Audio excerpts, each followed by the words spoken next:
charity.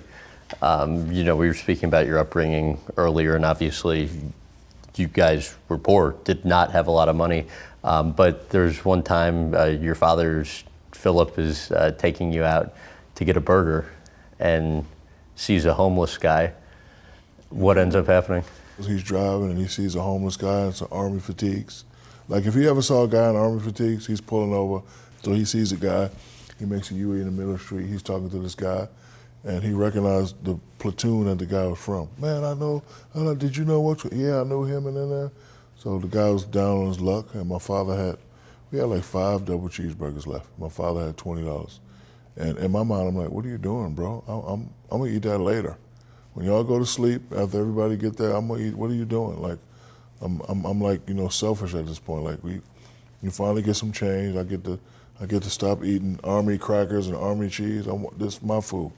So he gives the guy the food, and he gets in the car and he slams the door, and he got a little tear in his eye, and he just looks and says, if you ever make, and like I remember these words, if you ever make it big time, make sure you help those in need. And then on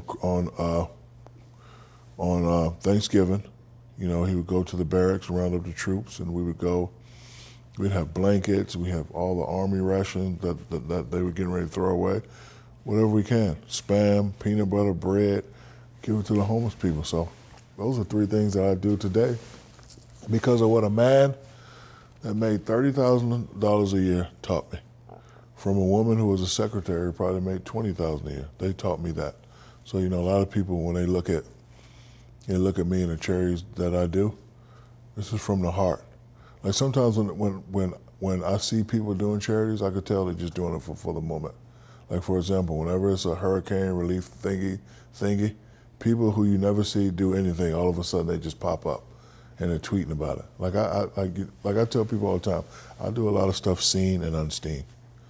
Like it doesn't matter to me if you know that I just fed 10,000 homes. That I'm doing this because this was what I was taught. I'm doing it because to walk in there and see a family put a smile on their face for a day, that's just awesome to me.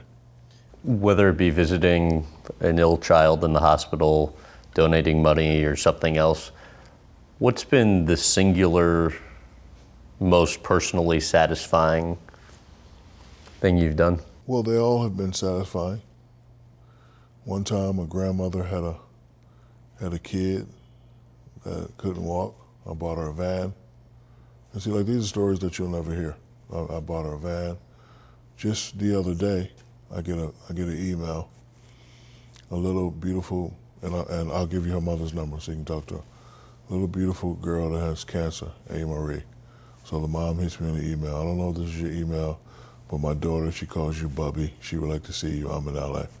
So I hit her back. I'll be in LA. I'm gonna come see you. This isn't Shaq. I was like, all right, whatever you say. So I go see her, and she wasn't doing well before I went to go see her.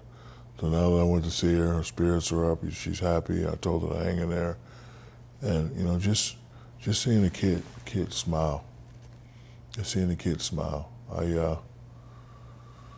it's fulfilling to me, to know that a former high-level juvenile delinquent, who all the experts said was going to be in the Army like his father, who all the people said he was going to be a bum, all the people said he wasn't going to do anything, is now the guy that's making kids all around the world smile.